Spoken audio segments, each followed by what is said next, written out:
Hi everyone, thank you so much for tuning in. I have a very special video. We are celebrating Black History Month with Asantewa's year of business. We have her collection. She's going to be showing us how to do head wraps. Let's get started. Start in the back and kind of even out the ends. Okay, you can hold your head up. Okay.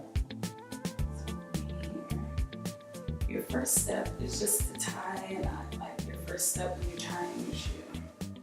First step, tie a knot. Right. And you're gonna do the same. Is it too tight? No. Okay, perfect.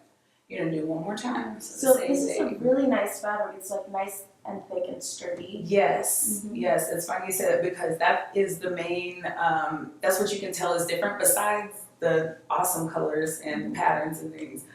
It's a little, you can say stiff, I guess, in a way. And it's wax print. It's a step that they use to make the African wax prints, or Ankara fabric, some call it. Okay, so after that, those first two knots, we're going to just make a bow. How much do you sell your head wraps for? Well, I've got two, if you want to say two lines. So this one now is the lesser of the two. Okay, so we're going to start over semi, because this one is a little bit shorter. I make them in different sizes also. So instead of two knots, we're going to do one, and then we're going to go straight into the bow. Give more material. So one of them is 25. This one is 25. And the other one, which is, we're going to do another wrap.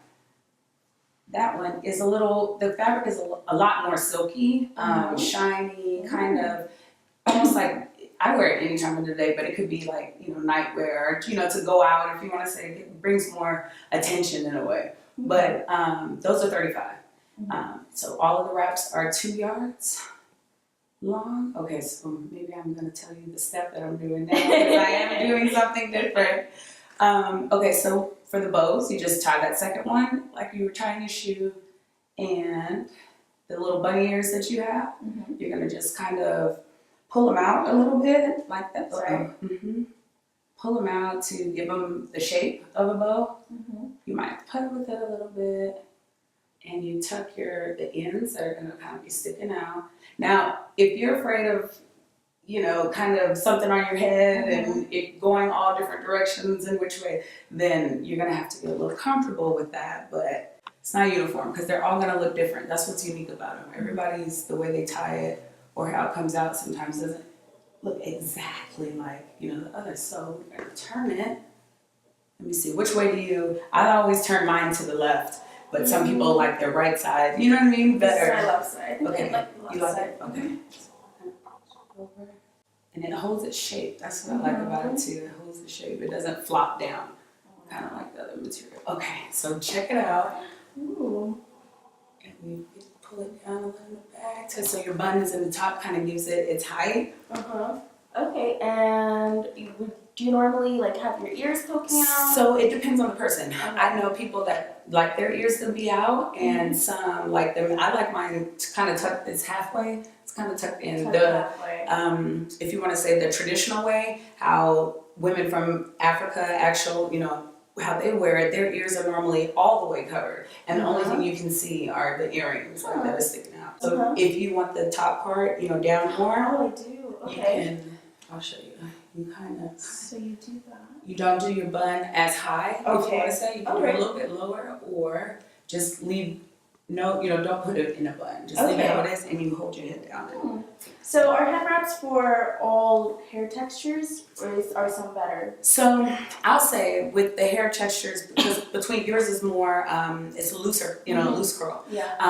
I guess I want to say maybe that's the only difference. So it may feel like it slides. I've had people put on that's why I asked you if you had a bandana to put underneath, because that one you'll tie on and this will grip to that. I guess the extra curly hair that we have, it helps, grip. Okay, that's a really good tip, because I've always had trouble putting on head wraps. Okay. It would slide and slip, and I didn't know what kinds to use. I tried using the cheap ones from Goodwill and stuff, but no, you really need a good quality head wrap. Yes. So this is our first look, and we're gonna jump into our second head wrap. Yes. Okay. And this one is the easiest one. This is the one I teach to people just starting out. Okay. Okay, so then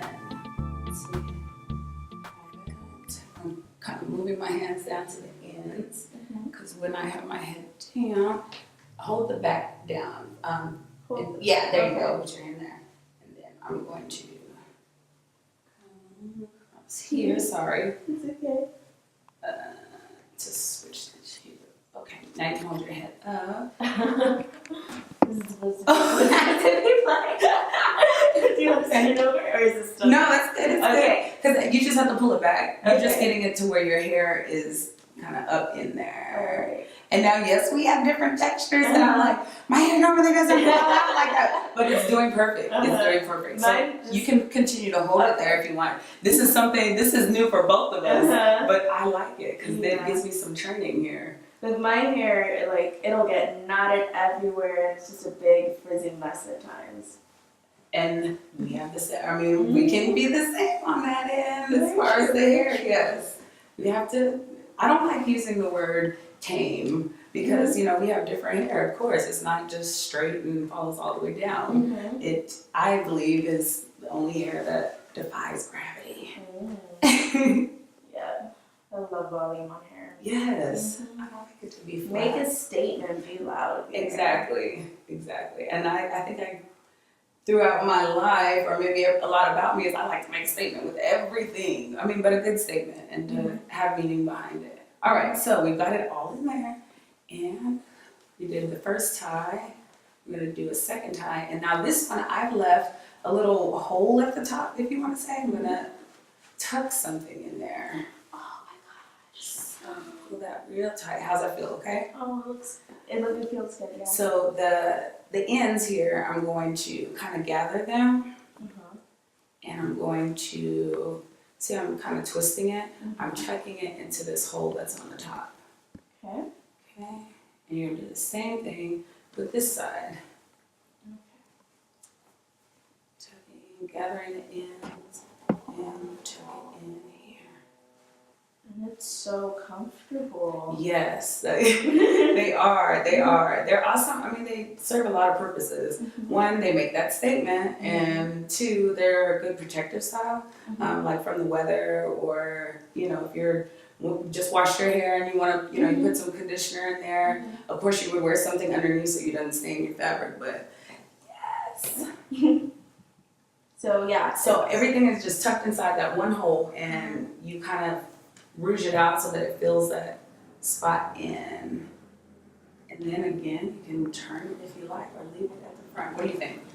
Oh, that's pretty. I am so in love with this. It's pretty on you. This is so gorgeous, guys. Look at Cute. That's my favorite. That's one of my favorite ones because it kind of reminds me of like that mohawk kind of look, you know, in a way. But you can tweak it and turn it. So I'm gonna leave it the way that it is, and I'm just gonna pull one side out and okay, let's see what happens. It's because of the stiffness of the fabric. Yeah. Let's see which one I'm gonna do. Flip a little bit, and I'll just tuck a little piece of it here. There we go. Okay, now check it out. Oh. That is so cute. I feel like, man, my grandma would really appreciate this. I feel like this is traveling back in time. Wow. It is. Wow. This is, guys, tell me what you think. I love that too. The colors on you, yes. I'm in love. I'm so in love with this. And I think that is the Osikani, and I believe that's how you pronounce it. I'm learning because I'm African American, but I believe I consider myself the diaspora of Africa. So we, you know, traveled throughout the world, you know, centuries and centuries ago, and I'm trying to learn, if you want to say, as we go. And I love to learn more and more about my culture. And so I believe it's pronounced Osikani. Okay. And that has like gold tones in it. You see my daughter calls it the macaroni. That's in there, the shape of the macaroni. It's like gold in there, gold tones, yeah. I wanted to be sure that, you know, with what I was doing and what I love to do, the culture, I wanted to be informed about it. And so I can inform people if they ask me questions about it also, just to know your product, if you want to say. And there are so many different stories and so many meanings between the fabric. And what I found interesting, and at first I was shocked, was that the fabric is not made in Africa. So like people were like, well then how is it African prints? Well, colors and prints that were made actually in Europe, so Dutch, Holland, those are the places like where the factories are. Those are who's making it. The European culture didn't like the prints when they first came out with them, like centuries and centuries ago. It didn't do well. And so, you know, on the boats and how they traveled and different things and, you know, traded, they had these prints, and Africa really took them for the colors, you know, the brightness, and Africans gave the prints its life. We brought it to life and loved it, and they continue to trade. And when you get this stuff in the mail, you're kind of taken aback at first if you're trying to liberate yourself and you're wearing, you know, the wraps and you're like, Holland. But yeah, everything. Okay, so what makes it African is the culture and how people really embrace it and made it into their fashion. Exactly.